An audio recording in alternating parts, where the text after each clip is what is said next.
ప్రార్థించినట్లయితే, మహాపరిశుద్ధుడ పరలోకపు తండ్రి మా దేవ, మీ ఘనమైన ఉన్నతమైన దివ్యమైన శ్రేష్టమైన నామాన్ని బట్టి మీకే స్తుతులు స్తోత్రాలు వందనాలు తెలియపరుస్తున్నాం తండ్రి. ఇదిగో ప్రభువా, దైవజనుడు అన్నయ్య గారిని బట్టి వదినమ్మ గారిని బట్టి మీ బిడ్డలైన తండ్రి 33వ సంవత్సరం తండ్రి వివాహ దినము మీ దయలో మీ కృపలో మీ చల్లని నాయ తండ్రి రెక్కల చాటును మీరు భద్రపరిచి ఈ క్షణంలో తండ్రి మీ జీవితంలో వివాహ దినములను జ్ఞాపకం చేసుకునేటువంటి గౌరవం మీరు దయచేసినందుకు స్తోత్రాలు ప్రభా. వివాహం అన్ని విషయంలో ఘనమైందని తెలియపరిచారు తండ్రి. మీ బిడ్డలు వివాహమైంది మొదలుకొని ఈ క్షణం వరకు తండ్రి మీరే తోడుగా ఉన్నారు, మీరే బలపరిచారు, మీరే నాయ తండ్రి సమస్త విషయాల్లో తండ్రి మీరు నడిపిస్తున్న విధానం బట్టి స్తోత్రాలు ప్రభా. ఈ ప్రార్థన జరుగుతూ ఉండగా తండ్రి పరిశుద్ధాత్ముడ మీరే ఈ ప్రార్థన తండ్రి జరిగించి మొదటి నుంచి చివరి వరకు మీరే అధ్యక్షుడు వహించమని, ఈ ప్రార్థనలో ఎగిరించిన ప్రతి బిడ్డని పేరు పేరున మీరు నాయన తండ్రి కాచి కాపాడమని నజరేయుడైన యేసుక్రీస్తు ప్రభువారి పరిశుద్ధమైన నామమున ప్రార్థించి అడిగి వేడుకొనుచున్నాము మా తండ్రి, ఆమేన్. పాట పాడుకొని ప్రభు నామాన్ని అని పలుకుతామండి.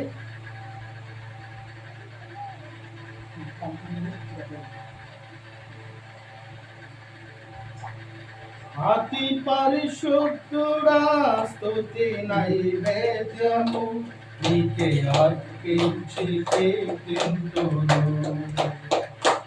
అతి పరిశుద్ధుడా స్తుతి నైవేద్యము నీకే అర్పించి కీర్తింతును. నీవు నా పక్షమై నన్ను దీవించగా, నీవు నా తోడువై నన్ను నడిపించగా, జీవింతును నీ కోసమే ఆశ్రయమైన నా యేసయ్యా. అతి పరిశుద్ధుడా స్తుతి నైవేద్యము నీకే అర్పించి కీర్తింతును. సర్వోన్నతమైన స్థలముల యందు నీ మహిమ వివరింపగా, ఉన్నతమైన నీ సంకల్పము ఎన్నడు ఆశ్చర్యమే. సర్వోన్నతమైన స్థలముల యందు నీ మహిమ వివరింపగా, ఉన్నతమైన నీ సంకల్పము ఎన్నడు ఆశ్చర్యమే. ముందెన్నడు సరి చూడని సరికొత్తదైన ప్రేమామృతం, ముందెన్నడు సరి చూడని సరికొత్తదైన ప్రేమామృతం నీలోనే దాచావు ఈనాటికై. నీ రుణం తీరదు ఏ నాటికి, నీలోనే దాచావు ఈనాటికై. నీ రుణం తీరదు ఏ నాటికి. అతి పరిశుద్ధుడా స్తుతి నైవేద్యము నీకే అర్పించి కీర్తింతును. అతి పరిశుద్ధుడా స్తుతి నైవేద్యము నీకే అర్పించి కీర్తింతును. సద్గుణ రాశి నీ జాడలను నా ఎదుట నుంచుకొని, గడచిన కాలం సాగిన పయనం నీ కృపకు సంకేతమే. సద్గుణ రాశి నీ జాడలను నా ఎదుట నుంచుకొని, గడచిన కాలం సాగిన పయనం నీ కృపకు సంకేతమే. కృప వెంబడి కృప పొందగా, మారాను మధురముగానే పొందగా. కృప వెంబడి కృప పొందగా, మారాను మధురముగానే పొందగా. నాలోన ఏ మంచి చూచావయ్యా, నీ ప్రేమ చూపితివి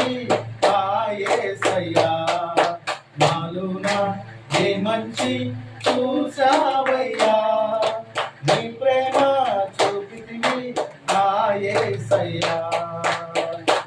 అతి పరిశుద్ధుడా స్తుతి నైవేద్యము నీకే అర్పించి కీర్తింతును.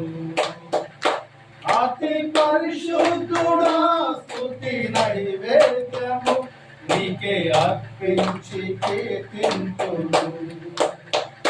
నీవు నా పక్షమై నన్ను దీవించగా, నీవు నా తోడుపై నన్ను నడిపించగా, నీవు నా పక్షమై నన్ను దీవించగా, నీవు నా తోడుపై నన్ను నడిపించగా, జీవించును నీ కోసమే ఆశ్రయమైన నా యేసయ్యా.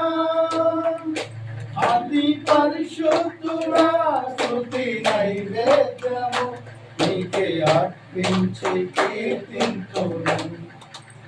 అతి పరిశుద్ధుడా స్తుతి నైవేద్యము నీకే అర్పించి కీర్తింతును. హల్లెలూయా.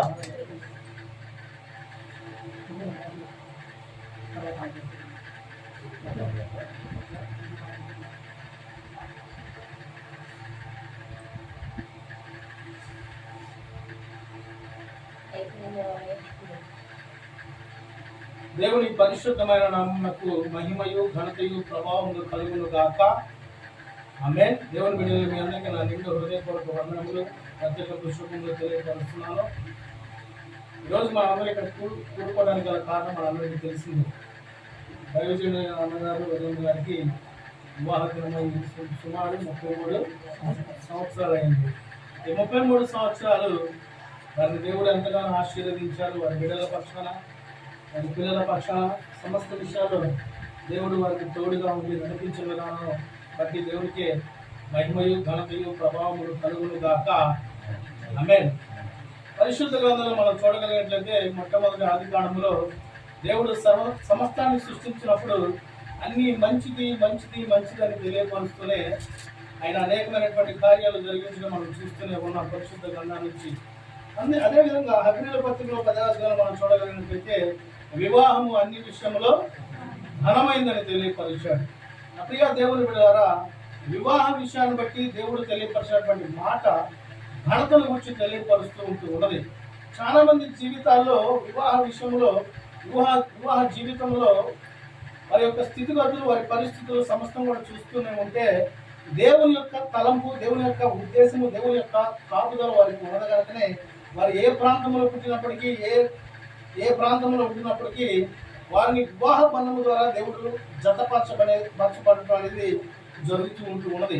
కనుక ఈ సందర్భంలో మనం చూస్తూ ఉంటే దేవుని యొక్క ఆజ్ఞ ప్రకారము, దేవుని యొక్క మాట ప్రకారము, దేవుని యొక్క ఆలోచన ప్రకారము సమస్త మానవాళి నడుచుట అది మనకెంతో ధన్యతై ఉన్నది. హల్లెలూయా. కనుక ఈరోజు ప్రత్యేకముగా ఈ యొక్క ప్రార్థన కూడిక, దేవుని యొక్క ప్రార్థన కూడిక జరగడానికి గల కారణము అన్నగారి యొక్క గారి యొక్క వివాహ దినమును జరుపుకోవటకు. ఇక వారి యొక్క వ్యక్తిగత విషయాలు మనం చూస్తుంటే వారి యొక్క జీవితంలో, వారి యొక్క జీవన విధానంలో దేవుడు ఎన్నో అద్భుతాలు జరిగించాడు. దేవుడు ఎన్నో గొప్ప గొప్ప కార్యాలు జరిగించాడు. ఇప్పుడు మనం కూర్చొని ఇక్కడ ప్రార్థన చేసుకున్న ఈ ప్రాంతం కూడా దేవుడు ముందుగానే ఏర్పాటు చేశాడు. అదేమైంది తెలుసా? ఈ వివాహ దినాన్ని ఈ దినమున ఇక్కడ జరుపుకోవాలని. హల్లెలూయా. అందుకని దేవుడు చేసే కార్యాలు కంటికి కనపడవు, చెవులకి వినపడవు, మనిషి హృదయానికి గోచరము కావు. కనుక వివాహ సందర్భంలో అందరూ వాగ్దానాలు తెలియపరుస్తాడు, ప్రమాణాలు తెలియపరుస్తాడు. అవునా కదా? కలిమిలో, లేమిలో, బాధలో, ఇబ్బందులు, శ్రమలు అంటారు. 1 నెల బాగానే ఉంటారు, 2 నెలలు బాగానే ఉంటారు. తర్వాత ఏమైందంటే చిన్నగా వాటిని మరిచిపోయే పరిస్థితి వస్తూ ఉంటుంది. కానీ దేవుని బిడ్డలుగా ఉన్నటువంటి వారు ఎవరైనా కానీ వివాహ బంధాన్ని జీవితాంతం జ్ఞాపకము చేసుకోవాలి, జీవితాంతం గుర్తుంచుకొని దాని ప్రకారంగా ముందుకు వెళ్ళేవారుగా ఉండాలి. కనుక నా ప్రియ దేవుని బిడ్డలారా, ఈ దైవజనుడైన అన్నయ్య గారి గురించి బట్టి అది వదినమ్మ గారి దైవజనురాలు వదినమ్మ గారిని బట్టి దేవుడు వారి జీవితాల్లో ఎంతో ఉన్నతమైనటువంటి కృపతో నింపాడు. వారి బిడ్డల విషయంలో, వారి యొక్క పిల్లల మనవరాల విషయంలో, అనేకమైనటువంటి విషయాలు కూడా దేవుడే తోడుగా ఉండి మరి నడిపించాడు. ఈ గృహ విషయాలు కూడా దేవుడు ఎంతో అద్భుతంగా జరిగించి ఉన్నాడు. కనుక దేవుడు ఇంకా వీరిని ఉన్నతమైనటువంటి కృపతో నింపాలని, మంచి ఆరోగ్యం దయచేయాలని, అన్నగారి పరిచర్యలో సమస్త విషయాలు కూడా దేవుడు ఎంతగానో హెచ్చించాలని నేను అనుదినము ప్రార్థన చేసేవాడినై ఉన్నాను. మీరు కూడా తప్పకుండా ప్రార్థన చేయండి. మరొక వచ్చే సంవత్సరం వివాహ దినం కల్లా ఈ ప్రాంతం అంతా కూడా చక్కగా ఉంటూ అన్నగారి యొక్క సంతోషంగా జరిపించుకుంటూ ప్రతి విషయంలో కూడా వీరిని దేవుడు నూరంతలుగా ఆశీర్వదించి దీవించును గాక. ఆమేన్. ఈ మాటలన్నింటినీ కూడా దేవుడు మన వినికిడిలో ఆశీర్వదించి దీవించును గాక. ఆమేన్. మరొక దైవజనుడు కొద్ది నిమిషాలు మన దేవుని మాటలని తెలియపరుస్తాడు.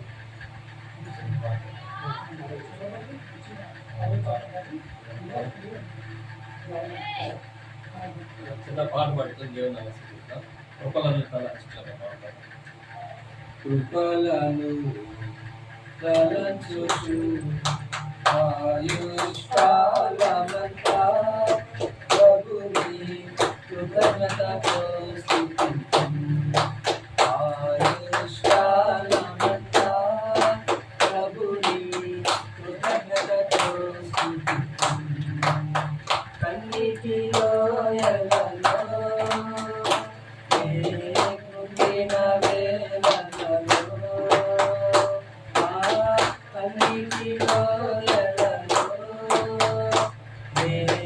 కృంగిన వేళలలో మిగిలి చీల్చి వర్షము పంపి మిగిలి చీల్చి వర్షము పంపి నింపెను నా హృదయం. యేసు నింపెను నా హృదయం. సర్వోన్నతుడైన నా దేవునితో చేరి సతతము తన కృప వెల్లడి చేయా శుద్ధులతో నింపెను. ఇహలో శుద్ధులతో కృపలను తలచుచు ఆయుష్కాలమంతా ప్రభుని కృతజ్ఞతతో స్తుతించుము. పాట అవసరాలండి. అంటే హోసన్న పాటలు బైబిల్ అంతా చదువుతారు మీరు. యాక్చువల్గా బైబిల్ మొదలు బైబిల్ తెచ్చుకున్నారా? మంచిది. ఈరోజు పాస్టర్ గణదాస్ గారు మంచి కార్యక్రమాన్ని ఆయన ప్రారంభించాడు. అది వాక్యం చెప్పడానికి మనం ఆహ్వానించాడు. అలా ఎంత కంటున్నారా మెసేజ్? ఏమండి ఎన్ని మెసేజ్ అంటే వాళ్ళ ఆసక్తి అవకాశం ఇస్తాం. వాళ్ళు చెప్పాలి ఎంతసేపు చెప్తున్నారు మెసేజ్ చెప్పాలి. మీరు దేవుని వాక్యం ఎంతసేపు విందాం అంటారు? చివరి బస్సు ఎన్ని గంటలకి? 11గా 10 కదా. ఒక గంట తగ్గిస్తున్నారు. హల్లెలూయా. కనుక ఇప్పుడు మనందరూ ఎవరు అండి? హల్లెలూయా. దేవుడు మనందరినీ కూడా అలా ఫ్యాన్ తగ్గిస్తావా? అవునంతేనా? వాయిస్ అనిపిస్తుందా? హల్లెలూయా. మనందరం ఎవరై ఉన్నాం? దేవుని యొక్క కుమారుడు. మరి ప్రపంచం అంతా కూడా చాలా మంది మనుషులు ఉన్నారు. మరి వారందరూ ఎందుకు దేవుని తెచ్చుకోవట్లేదు చెప్పాలి. గుర్తించట్లేదు. ఎందుకని మనం ఎందుకు గుర్తించాం? అమ్మ మీ పేరేంటి? అప్పు. అమ్మగారు మీ పేరు? అమ్మ ఎన్ని సంవత్సరాలు మీరు బాప్టిజం తీసుకొని? 20 సంవత్సరాలు. మీరు అమ్మగారు? మరి మీరేం బైబిల్ పేరు నేను పెట్టుకోలేదా? ఇస్తారు రూతు. మీరు ఇంకా ప్రభు అది యేసు ప్రభు నిజమైన దేవుడు వెనకాల తెలుసుకొని వెరీ గుడ్.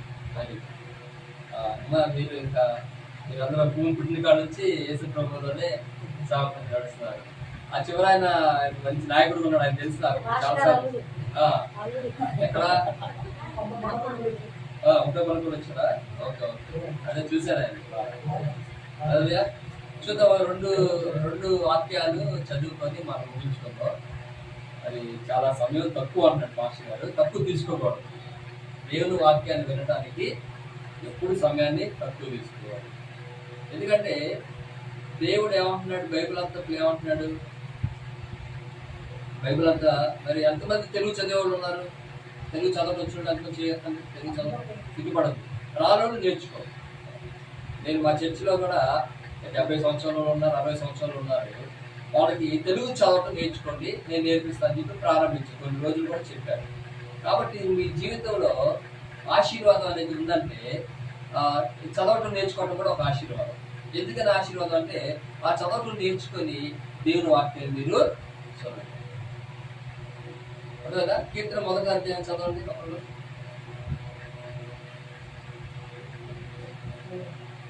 చదువునా చివర? దుష్టుల ఆలోచన చొప్పున నడవక, పాపుల మార్గమున నిలవక, అపహాస్యులు కూర్చొని చోటన కూర్చుండక, యెహోవా ధర్మశాస్త్రమందు ఆనందించుచు దివారాత్రము దాన్ని ధ్యానించువాడు ధన్యుడు. చూడండి కుమారి గారా, ఏమంటున్నాడంటే దేవుడు యెహోవా ధర్మశాస్త్రమందు ఆనందించు. ఏంటంట? యెహోవా ధర్మశాస్త్రం. దేనేది ఆనందించాలంట మనం?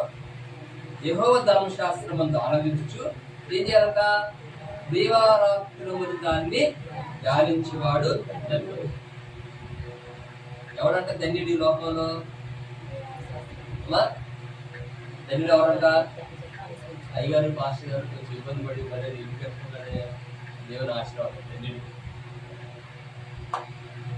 ఓకే, ఎన్నో నిర్మాణాలు, పెద్ద నిర్మాణాలు, కోట్ల కొలది కొన్ని భవనాల్లో చూస్తే, దుబాయ్ దేశాలు లాంటి వెళ్తే ఆ రాజు యొక్క గృహంలో పైన లైట్ వెలుగుతూ ఉంది, దానికి అన్ని కూడా వజ్రాలు ఏలాడుతూ ఉంటాయి. ఏం ఏలాడుతూ ఉంటే వజ్రాలు అంటే కోట్ల డబ్బులు పెట్టి ఖర్చు పెట్టినా కానీ అవన్నీ కూడా ఒక దినాన్ని ఈ లోకంలో అవన్నీ కూడా మర్చి పెట్టబడి దేవుడు ఇసిరేస్తా ఉన్నాడు.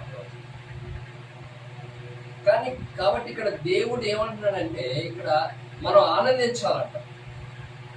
మనం ఏం చేయాలంట? ఆనందించాలి. ఎట్లా? దేని ఎందు ఆనందించాలి? యెహోవా ధర్మశాస్త్రమందు ఆనందించు దివారాత్రములు దాన్ని ధ్యానించాలి. అయితే నాకు వాక్యం ఎంతో చదవడం రాదు కదా, ఎట్లా అంటే ఆడియో బైబిల్ పెట్టుకుని ఏం చేయాలి? ఆడియో బైబిల్ పెట్టుకుని ఉంటే దేవుని యొక్క స్వరము నీ యొక్క ఆత్మకి వినపడాలి. నువ్వు ఎవరి స్వరం వినాలి? అందుకని నన్ను సులభంతో అంటాడు అనమాట, ఇదిగో నా కుమారుడా, నీవు నా మాట ఆలకించుము, నా మాటను చెవిని పెట్టుము, నా ఉపదేశమును అంగీకరించుము. మనందరూ ఏం చేయాలంట? దేవుని బిడ్డలుగా మనం ప్రతి దినం కూడా వాక్యమందు మన జీవితాన్ని అంటుకట్టు పెట్టుకోవాలి. ఉదయం లేచి మొదలుకొని రాత్రి చాముల వరకు నిరంతరం వాక్యమే. యెహోషువ గ్రంథము 1వ అధ్యాయము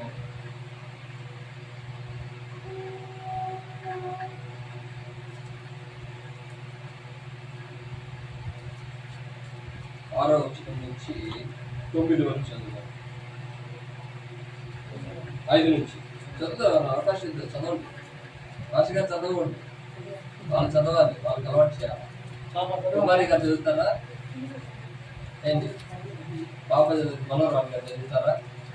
మీరు కూడా బైబిల్ తీసుకోండి, పట్టుకుని ఏమన్నా చూడండి. ఆ శక్తి మీకు వస్తుంది, మీరు ఆసక్తి ఉన్నారు దేవుళ్ళు. దేవుడు ఏమంటున్నాడంటే ధైర్యం చేసి రమ్మంటున్నాడు. దేవుడు ఏమంటున్నాడు? ధైర్యం చేయాలి, ధైర్యం చేసి ముందుకు ఒక అడుగు వేయాలి. ఏ మనుషుడు నిలవలేడు, మోషేకు తోడైనట్లు. చూడండి, ఇక్కడ దేవుడు యెహోషువ దగ్గరికి వచ్చాడు. ఎవరి దగ్గరికి వచ్చాడు? ఎవరి దగ్గరికి వచ్చాడమ్మా? యెహోషువ. ఎవరి దగ్గరికి వచ్చాడు? యెహోషువ దగ్గరికి వచ్చి చెప్తున్నాడు, నేను మోషేకు తోడైనట్లు నేను నీకు తోడే ఉంటాను. మోషేకి ఎన్ని సంవత్సరాలు తోడై ఉన్నాడు దేవుడు? మోషేకి ఆయన 40 సంవత్సరాల వయసులో మరి ఐగుప్తు నుంచి పారిపోయి మిద్యాన్ దేశంలోకి వెళ్ళాడు మోషే. వింటున్నారా? మీరందరూ మరి ప్రభువుల ఆదివారం వాక్యాలు వింటున్నారు కదా. 40 సంవత్సరాల వయసులో ఆ ఫరో కూర్చుంటానా? కూర్చో, మాకు కనపడాలి. 40 సంవత్సరాల వయసులో మరి ఆ ఐగుప్తు నుంచి పారిపోయి మిద్యాన్ దేశంలోకి వెళ్ళి అక్కడ ఇతర కుమార్తెను వివాహం చేసుకొని సిఫోర్ అని 40 సంవత్సరాలు గొర్రెలు కాసుకుంటున్నప్పుడు తనకి 80 సంవత్సరాల వయసులో దేవుడు ప్రత్యక్షమయ్యాడు. ఎవరికి? ఎవరు ప్రత్యక్షమయ్యాడు? వినాలి. ఎవరు ప్రత్యక్షమయ్యాడు? మోషేకి. వినలేదా? మీరు వినాలి. వినగలిగిన చెవులు కావాలి. ఏంటి? బలులు అర్పించుట కంటే సమీపించి ఆలకించుట శ్రేష్టం. మీరు ఆదివారం గుడికి వెళ్ళినా ఎక్కడైనా కానీ మీ యొక్క గురి యావత్తు కూడా ఎవడైతే వాక్యం చెప్పడానికి దేవుడు అక్కడ నియమించాడో వాడు ఎలాంటి వాడు ఉంది? వాడు చెప్పేది దేవుని యొక్క మాటలు చెప్తున్నాడు. ఆ మాటలను లక్ష్యం ఉంచినప్పుడు మీకు వెలుగు కలిగి ఏం కలిగిందమ్మా? వెలుగు.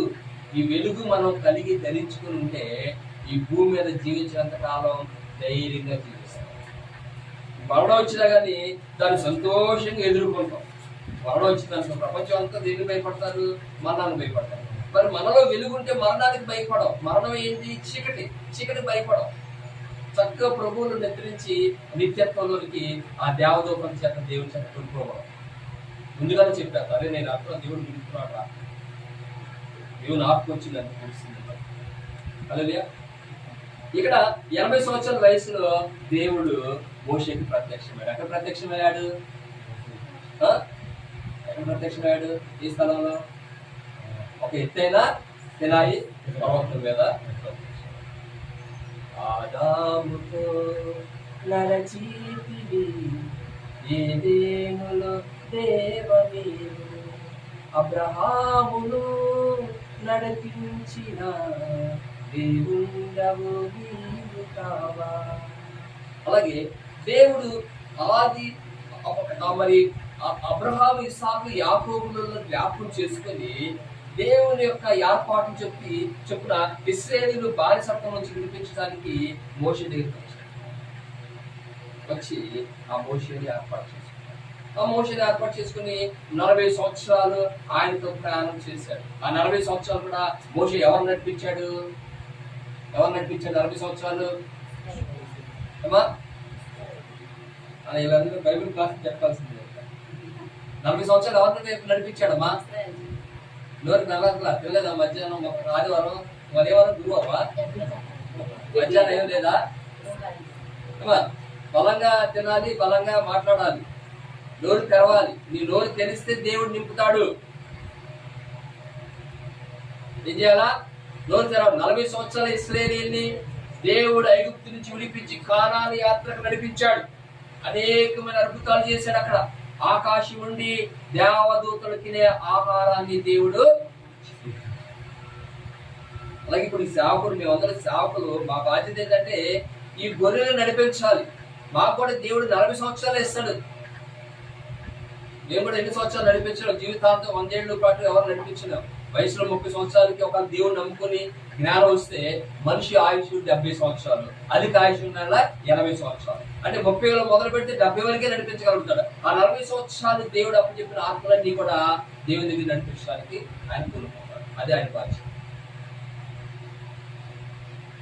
అట్లాగే 40 సంవత్సరాలు వాళ్ళని చేసినప్పుడు దేవుడు ఎన్నో అద్భుతాలు చేశాడు. ఎవరైతే తిరుగుబాటు చేశారో వాళ్ళందరూ అరణ్యంలో నశింపజేయబడ్డారు.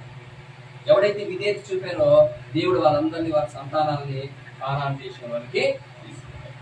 ఈ భూమి మీద కూడా మానవులైనటువంటి మనకి 40 సంవత్సరాలు దేవుడు ఆ యొక్క విశ్వాస యాత్రలు ఇస్తాడు. ఈ 40 సంవత్సరాలు మనం పోరాటంతో ప్రయాణం చేస్తాం. దేవుడు విధేయత కలిగి ఉంటే దేవుడు అక్కడ కానానికి తీసుకెళ్తాడు, పరమ కానాను. అదే పరలోక రాజ్యానికి తీసుకెళ్తాడు. వాళ్ళేమో కానానికి తీసుకెళ్ళాడు, మనల్ని ఇప్పుడు ఎక్కడ తీసుకెళ్తాడు? పరలోక రాజ్యానికి తీసుకెళ్తాడు. ఐగుప్తు అంటే లోకానికి సాదృశ్యము, ఈ భూమి కూడా పాపానికి సాదృశ్యం. ఈ లోకం ఏముందంట? భూమి అంతా కూడా పాపంతో నిండి ఉంది. అందుకనే వ్యవహార సువార్త 2:15 అంటున్నాడు, ఈ లోకము దాని ఆశ గతించుకోవచ్చును కానీ దేవుని చిత్తం జరిగించేవాడు నిరంతరము. చూద్దామా? కదా వచ్చి చదవండి గారు, 2 వాక్యాలు చదివి ముగించేస్తాను. యెహోషువ గ్రంథము 7వ అధ్యాయం 7, 1వ అధ్యాయం 7, 8, 9 వచ్చినారు.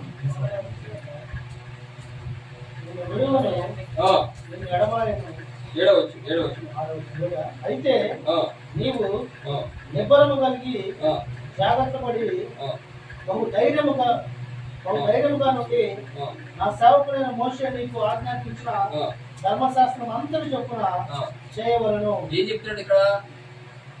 యెహోషువ దగ్గరికి వచ్చి మోషేకి ఏదైతే చెప్పానో ఆ ధర్మశాస్త్రం అంతా చెప్పి నువ్వు కూడా చెయ్యాలి. యెహోషువ చెప్తున్నాడు. చదవండి. 9-8 చదవండి.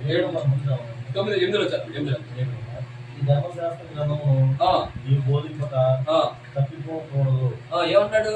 ధర్మశాస్త్ర ప్రకారం జీవించమంటాడు, ఆ ధర్మశాస్త్రాన్ని కూడా బోధించమంటాడు. దాంట్లో రాయబడిన వాటిని ప్రకారము చేయటం నీవు జాగ్రత్త పడినట్లు నీవు రాత్రులను దాన్ని ధ్యానించిన నీ మార్గమును వర్తింపజేసుకొని చక్కగా ప్రవర్తించారు. నేను నీకు ఆజ్ఞాపించును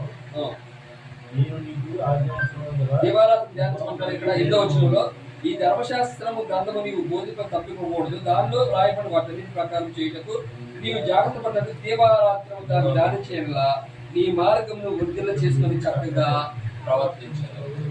అదే ఇక్కడ ఇప్పుడు ఈ రహస్యం ఆశీర్వాదం అంతా ఎక్కడ ఉందండి? అప్పుడే కూడా ఉందండి. ఎక్కడ ఉందంట? దేవుడు చెప్తున్నాడు ఆశీర్వాదం అంతా ఎక్కడ ఉందంటున్నాడు?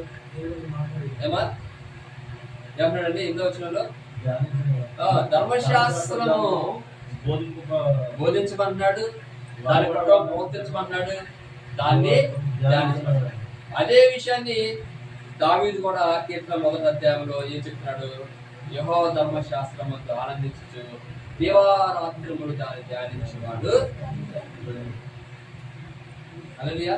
అందుకనే ఈ రక్షణ అంట వాక్యము నీ చేతిలో ఉందంట, నీ నోట్లో ఉందంట. వాక్యం ఎక్కడ ఉందంట? నీ చేతిలో, నీ నోట్లో ఉంది. అది మేము ప్రకటించే విశ్వాస వాక్యం అని పౌలు బోధిస్తాం. కాబట్టి మోసపోవద్దు. ఎక్కడెక్కడో ఏదేదో తిరిగి దొరికిందని సంచరించబడదు. దేని కొరకు ఆతృత పడదు. ఏదన్నా ఆతృత ఉంటే దేవుడు ఏమంటున్నాడంటే ఈ ధర్మశాస్త్రమునందు నువ్వు ఆసక్తి కలిగి నీవు నడుచుకో, దివారాత్రము నీవు ధ్యానించు, విధేయత కలిగి దేవుణ్ణి అడుగు. ఏమన్నాడు? నీవు నన్ను అడుగుము, నేను నీకు ఉపదేశము చేసేదను, నీవు నడవవలసిన మార్గమును నేను నీకు బోధించాను. ఏం చేస్తాడు? దేవుడిని అడిగితే దేవుడు ఏం చేస్తాడంట? ఉపదేశం చేస్తాడు. ఏం చేస్తాడంట? ఆ ఉపదేశం, సదుపదేశం ఏంటి? మరి ఒక మంచి ఉపదేశాన్ని దేవుడు ఇచ్చినప్పుడు ఆ ఉపదేశం మన జీవితాలను వెలిగించి ఏం చేసింది? ఇక్కడ వెలుగు వస్తుందండి. ఇక్కడ నీ హృదయంలో వెలుగు వచ్చినప్పుడు నీ ముఖం అంతా కూడా నిర్మలంగా తయారయ్యి. ఈ యొక్క వెలుగు రాలేదనుకో ఇక డేక్షాలు మొదలవుతాయి. డేక్షాలు పట్టుకొని కొట్టుకోవడం, తిట్టుకోవడం, చీపులు పట్టుకోవడం, ఇవన్నీ. ఎప్పుడైతే ఈ యొక్క ధర్మశాస్త్రం అనేది నీ దగ్గరికి వచ్చిందో అది నీ హృదయాన్ని వెలిగించింది. ఎప్పుడైతే నీ వెలుగు నీలోకి వచ్చిందో ఆ వెలుగు నీ చుట్టుపక్కల కూడా ప్రకాశిస్తుంది. అంటే నీ కుటుంబం మీద నీ వెలుగు వెలుగుతావు. అదే అన్నాడు, నీవు లోకానికి వెలుగై ఉన్నావు.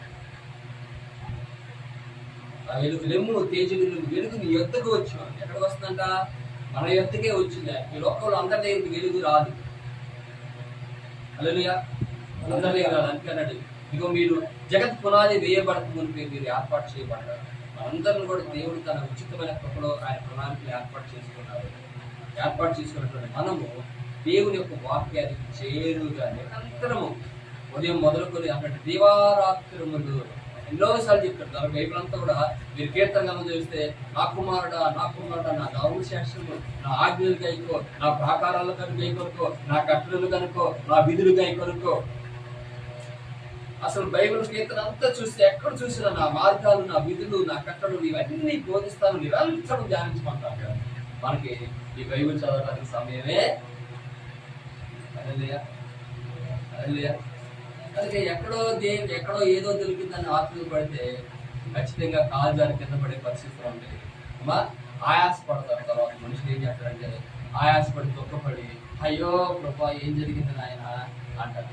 దేవుడు ఏం చెప్తాడు? నిరంతరం నా వాక్యం నువ్వు ప్రేమించు, నువ్వు దానికి నువ్వు కంఠాభూషణంగా ధరించుకో, నీ బాసికములకు పట్టుకో. ఏంటంట?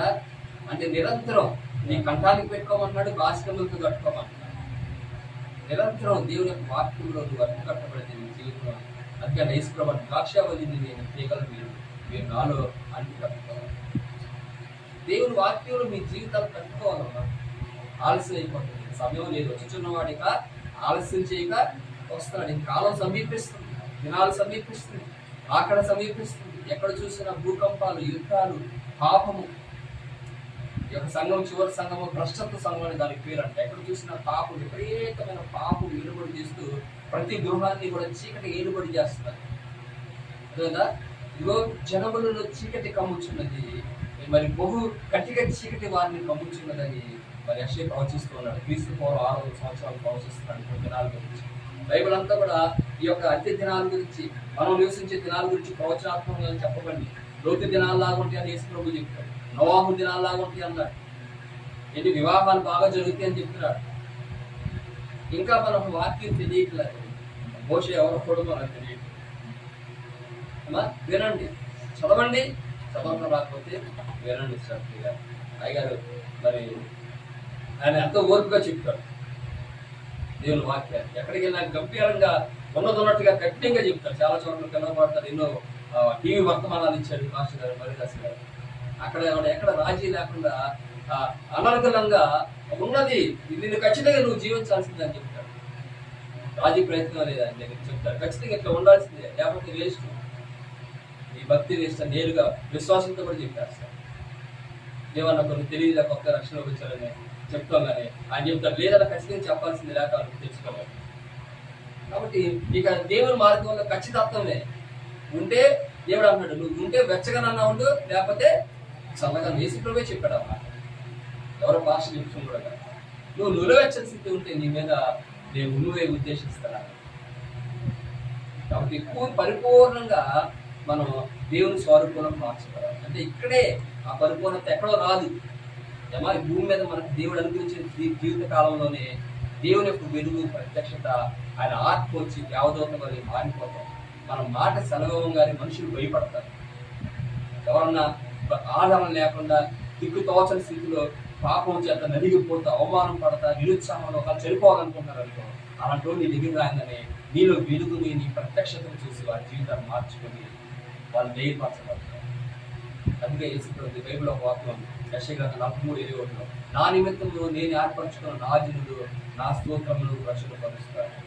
ఈ లోకంలో మనం దేవుడు మనం అందరినీ ఎందుకు రక్షించుకున్నాడంటే మనం సంపూర్ణంగా వెలిగించబడుతూ నిజమైన శాంతి సమాధానాన్ని అనుభవిస్తూ లేనటువంటి వారికి అందించడానికి దేవుడు ఏర్పాటు ప్రయత్నించలేదు. ఇచ్చే అవకాశం బట్టి డాక్టర్ గారికి ధన్యవాదాలు. మరోసారి సాధ్యమైతే ఆయన సంఘంలో చాలాసార్లు పిలుస్తున్నాను, నేను వస్తాను.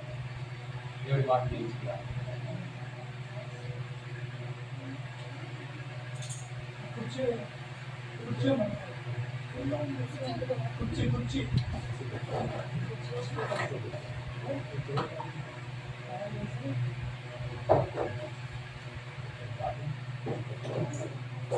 శ్రేష్టమైన మాటలు తెలియపరిచిన దైవ స్వామికి ప్రత్యేకమైన వందనాలు తెలియపరుస్తున్నాను. ఈ సందర్భంలో ప్రాముఖ్యమైన సందర్భాన్ని మనం వచ్చున్నాం. దైవ అన్నగారు రాష్ట్రం గారిని ఇక్కడికి వస్తే కేక్ కట్ చేసి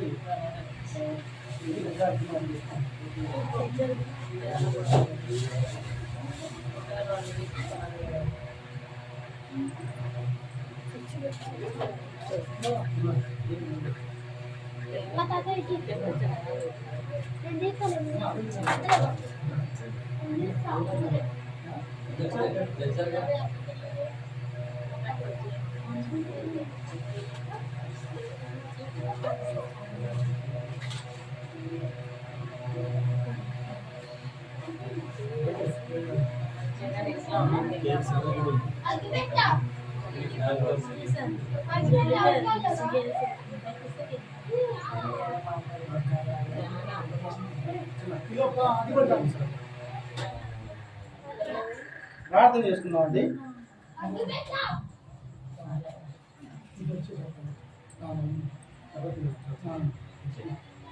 మహాపరిశుద్ధుడా పరలోకపు తండ్రి మా దేవ ఇదిగో ప్రభా దైవ సేవకుడు అన్న ఇంతగా మధ్యాహ్నం బట్టి దైవ సేవకుడు వదినమ్మను బట్టి ఈ 33వ సంవత్సరం తండ్రి వివాహ యానివర్సరీ జరుగుతున్నటువంటి కృప మీరు నీ బిడ్డలకు దయచేసినందుకు స్తోత్రాలు దేవా.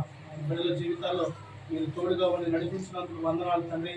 దేవా, మీరు యొక్క జీవితంలో మీరే తోడుగా నడిపించండి తండ్రి. మీ కృపతో నింపండి, మీరే ఆశీర్వదించమని ప్రార్థిస్తున్నాను తండ్రి. అయినా ప్రభా వారి జీవితంలోనైనా తండ్రి ఈ 33వ సంవత్సరం వివాహ దినములు జరుపుకుంటూ ఉండగానైనా తండ్రి, అయినా తండ్రి మీ కృపలోనైనా తండ్రి ఆశీర్వదించమని ప్రార్థిస్తున్నాను తండ్రి.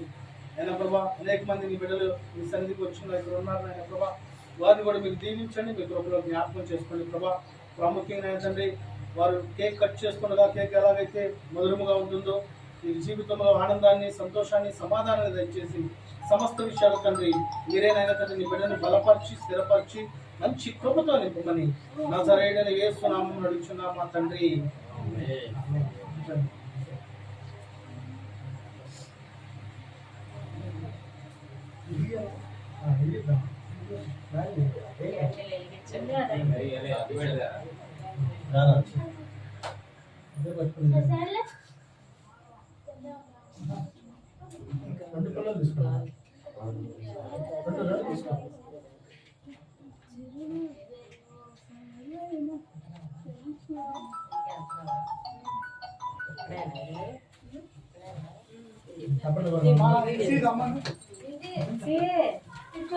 తప్పండి.